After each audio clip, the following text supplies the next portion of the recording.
Doctor की बात सुनकर अभिजीत और निर्मला घबरा जाते हैं। अभिजीत समझ जाता है कि उसका बच्चा अब इस दुनिया में नहीं रहा। वही निर्मला की आंखों से तो आंसू गिरने लगते हैं। आप चुप क्यों हैं? बोलिए ना, ऐसी क्या बात है? मेरी बहू और बच्चा ठीक तो है ना? काश मैं ऐसा कह पाता।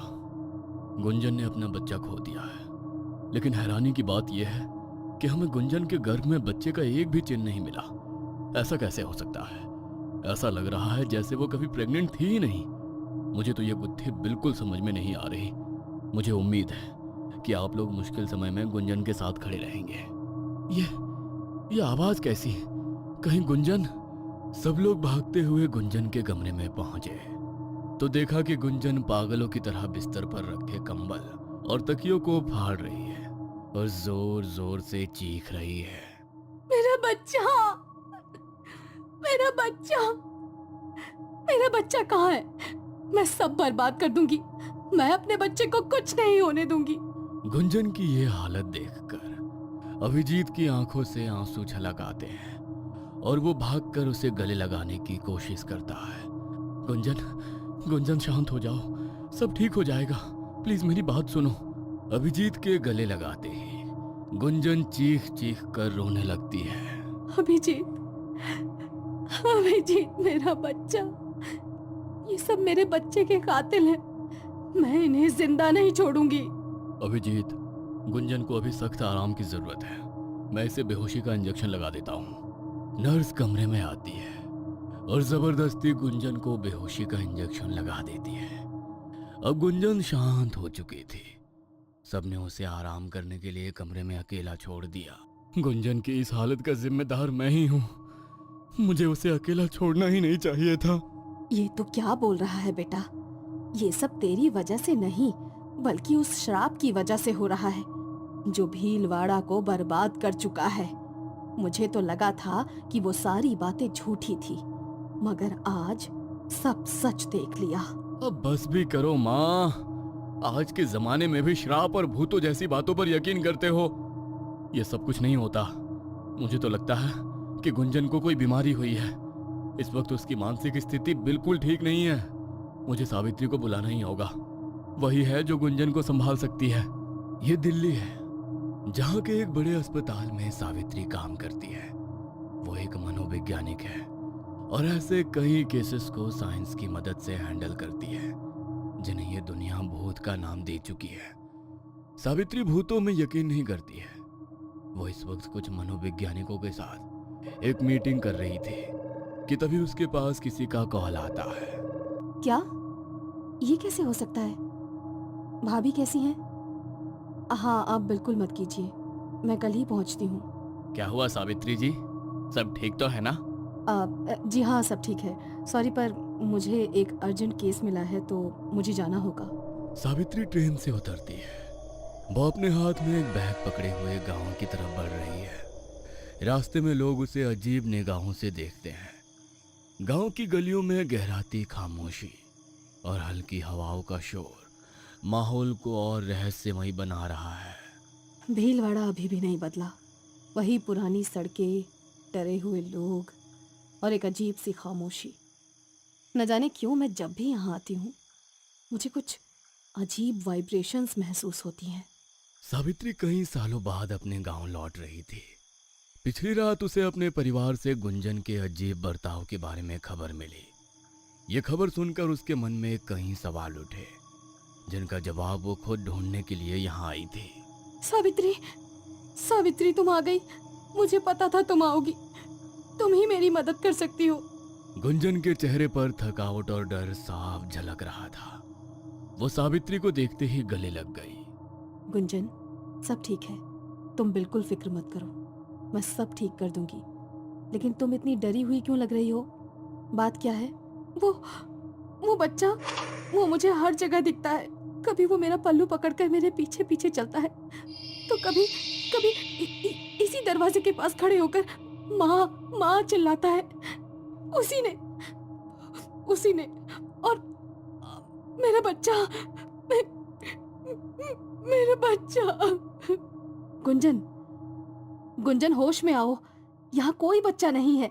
गुंजन, होश में आओ, यहाँ कोई बच्चा नहीं है। सावित्री गुंजन को पकड़कर जोर से हिला देती है और गुंजन का वहम टूट जाता है। ये इतनी तेज हवाओं का झोंका क्यों चलने लगा? खैर, गुंजन चलो अंदर चलते हैं। माँ, माँ, सावित्री, मेरी लाडो, तू कैसी है बेटा? मैं ठीक हूँ माँ, मगर भाभी का ये हाल कब से है? 15 दिन हो गए हैं। कभी अचानक चीख पड़ती है, कभी कहती है कोई उसे बुला रहा है। डॉक्टर को दिखाने की सोची थी, लेकिन हमें लगा सब ठीक हो जाएगा, मगर इसकी हालत तो दिन ब दिन बिगड़ती ही जा रही है। भाई कहाँ है? कहीं नजर नहीं आ रहे। अभिजीत, वो बेचारा हर वैद और डॉक्टर के चक्कर काट रहा है। उसके गले से तो रोटी तक नहीं उतरती है। तभी तो तुझे बुलाया है, ताकि तू इसे ठीक कर सके। निर्मला की बातें सुनकर सावित्री की चिंता और बढ़ गई। उसने घर का मुआयना लेने का फैसला लिया। वो बहुत थक गई थी, इसलिए थोड़ा आराम करना चाहती थी। मैं भी कितनी पागल हूँ।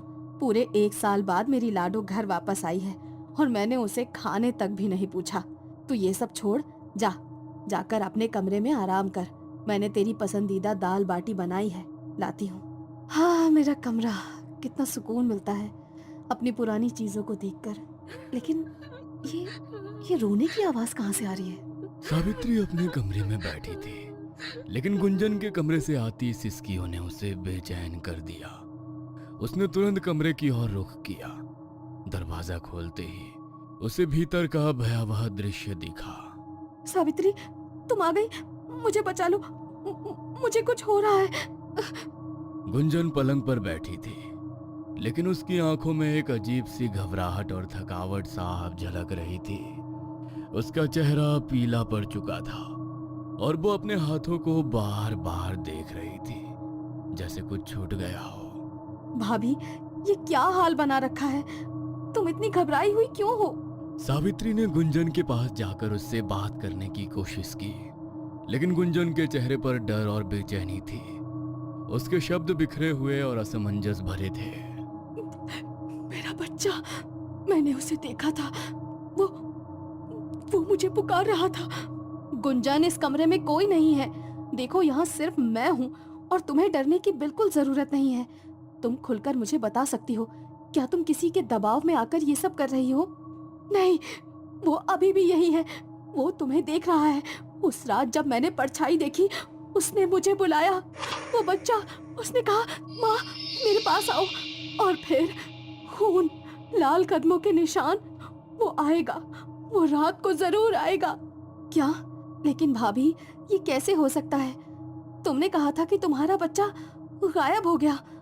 फिर ये बात तुम नहीं समझोगी सावित्री। वो मेरे साथ है, हर जगह। उसकी आवाज, उसकी परछाई, वो हर रात आता है। कभी मुझे बुलाता है, कभी रोता है। गुंजन का शरीर कांप रहा था। वो अपने पैरों को घुटनों से लपेटे बैठी थी, जैसे किसी अदृश्य शक्ति से बचने की कोशिश कर रही हो। सावित्री ने उसकी नब्ज जांची। भाभी, तुम्हें आराम की जरूरत है। मुझे लगता है ये सब तुम्हारे दिमाग का भ्रम है। मैं यहाँ हूँ, सब ठीक हो जाएगा। सब ठीक नहीं होगा सावित्री, तुम नहीं जानती। ये सब कालिंदी का काम है। वो मुझे ले जाएगी। उसने कहा है, तेरे बच्चे की जगह अब तुझे जाना होगा। कालिंदी? कौन कालिंदी? भाभी, ये सब तुम्हारे दिमाग की उपज है। तुम्हारे दिमाग पर गहरे सदमे का असर हुआ है। तुम आराम करो, मैं तुम्हारे लिए कुछ दवाई लाती हूँ। दवाई काम नहीं करेगी सावित्री, मैं श्रापित हूँ। ये सिर्फ शुरुआत है। भाभी, ये सब क्या बड़बड़ा रही हैं? बच्चा, लाल निशान, और अब ये कालिंदी कौन है? सावित्री समझ गई कि ये कोई साधारण समस्या नहीं है। उसने अपने बैग से अपनी नोटबुक निकाली और गुंजन के लक्षण लिखने लगी। हर छोटी बड़ी बात वो दर्ज कर रही थी। इसका मतलब गुंजन जिससे डरती है वो रात को आएगा, और आज रात मुझे चौकन्ना रहना होगा। मुझे कोई ना कोई सुराग जरूर मिलेगा। रात गहरी हो चुकी थी। घर के सभी लोग सो चुके थे, लेकिन सावित्री को नींद नहीं आ रही थी। सावित्री कमरे में अपनी नोटबुक में लिख रही है, लेकिन हवाओं की गूंज और हल्की फुसफुसाहटों ने माहौल को भयानक बना दिया था कि तभी अचानक खिड़की पर दस्तक हुई। ये आवाजें, इतनी देर रात खिड़की पर कौन हो सकता है? कौन है? सावित्री ने खिड़की की ओर देखा, लेकिन कुछ नहीं दिखा। उसने खिड़की के पास जाकर बाहर झांका। आंगन में हल्की हल्की धुंध फैली हुई थी। तभी उसे वहां पर एक परछाई दिखी। ये कौन हो सकता है? इस वक्त बाहर कौन है? जैसे ही उसने ध्यान से देखा, वो परछाई घर के पुराने मंदिर की ओर बढ़ने लगी। बिना किसी हिचक के सावित्री ने दरवाजा खोला और उसके पीछे पीछे चल दी। मंदिर तक पहुंचने पर उसने देखा कि दरवाजे पर लाल कदमों के निशान थे। खून जैसा लगने वाला द्रव्य नीचे बह रहा था। सावित्री ने झुककर उसे छूना चाहा, लेकिन तभी माँ, मेरे पास आओ माँ। सावित्री ने देखा कि मंदिर के भीतर दीवारों पर खून से बने अजीब चिन्ह थे। वहां एक पालना था जो धीरे धीरे हिल रहा था। कौन है यहाँ? कौन ये सब कर रहा है? जवाब में सिर्फ सन्नाटा था। सावित्री ने कदम बढ़ाया और जैसे ही उसने पालने के भीतर झांका, उसे वहां एक कंकाल देखा। बच्चे के कंकाल का एक हाथ उसकी ओर बढ़ा हुआ था। नहीं, ये सच नहीं हो सकता। सावित्री पीछे हटने लगी, लेकिन तभी मंदिर के दरवाजे जोर से बंद हो गए। वो भागने की कोशिश कर रही थी जब उसकी आंखों के सामने लाल रोशनी चमकी। मंदिर में अचानक एक चेहरा प्रकट हुआ। ये कालिंदी का चेहरा था। उसकी आंखें गुस्से और दर्द से जल रही थी। वो सावित्री की ओर बढ़ रही थी। ये श्राप मैंने दिया है, लेकिन ये दर्द तुम सब ने मुझे दिया था। अब कोई इसे नहीं रोक सकता। सावित्री ने अपने पूरे दम से चीख मारी और दरवाजा खोलने की कोशिश की। किसी तरह वो बाहर निकली और भागकर घर पहुंची। उसकी सांसें तेज चल रही थी। तुम भी देखाई है ना? अब तुम जान गई कि ये सब सच है। गुंजन के साथ घर के बाकी लोग भी बाहर आ गए। सावित्री का शरीर मानो जम सा गया हो।